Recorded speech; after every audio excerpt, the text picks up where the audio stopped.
ভাঙন কথাটা শুনলেই যেন অনেকের মনে আনন্দ হয়, আবার অনেকের মনে কষ্টও পায়। কেউ বলে ভাঙন কি কোনোদিন দেখিনি, দেখতে যাব। আর কেউ বলে ভাঙন হয়েছে যখন কিছু খাবার ও জামা কাপড় নিয়ে তাদের দিতে যাব। এই ভিডিওটি সম্পূর্ণ আমাদের মুর্শিদাবাদ পেজ থেকে সংগ্রহ করা।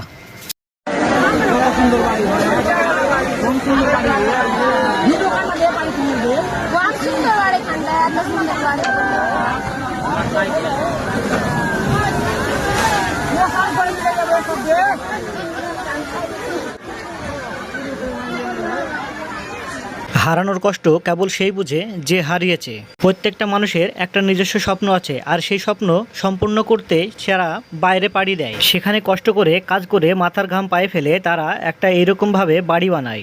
আর সেই স্বপ্নর বাড়িগুলো যেন এক মুহূর্তের মধ্যে নদীর তলায় চলে যাচ্ছে। দাঁড়িয়ে দাঁড়িয়ে দেখা ছাড়া তার আর কোনো উপায় নেই।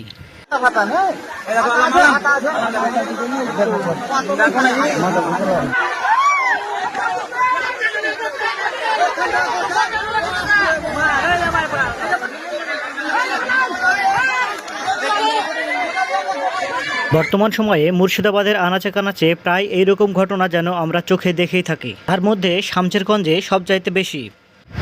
মাঝে মাঝেই আমরা নিউজে দেখি বা কানে শুনে থাকি শামশেরগঞ্জের গ্রামের মানুষ প্রধান, এমপি ও এমএলএদেরকে নিয়ে বিক্ষোভ করতে, যাতে এটার একটা কোনো ব্যবস্থা করা হয় সেই কারণে।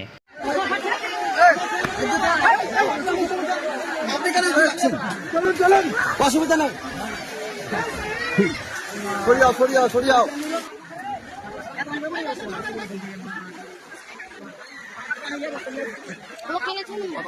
বাড়ি ঘর জমি জায়গা এবং গাছপালা কিছু যেন থাকছে না, সব নদীর তলায় তলিয়ে যাচ্ছে।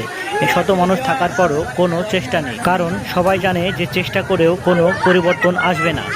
কথায় আছে, রাখে আল্লাহ মারে কে, মারে আল্লাহ রাখে কে।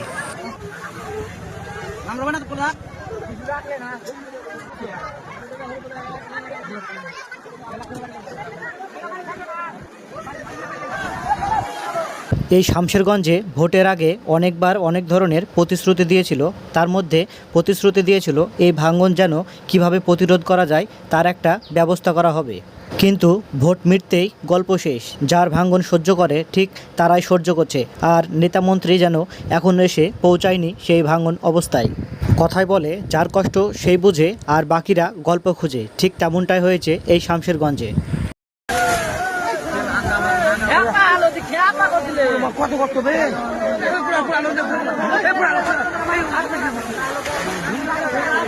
কত কষ্ট। হ্যাঁ খাদ্য করে নেওয়া আলো।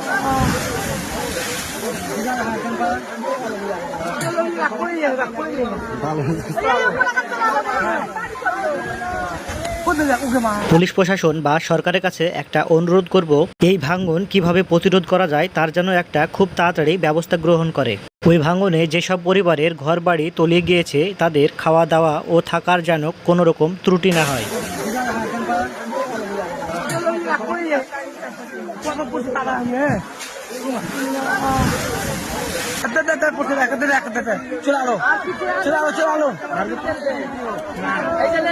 হ্যাঁ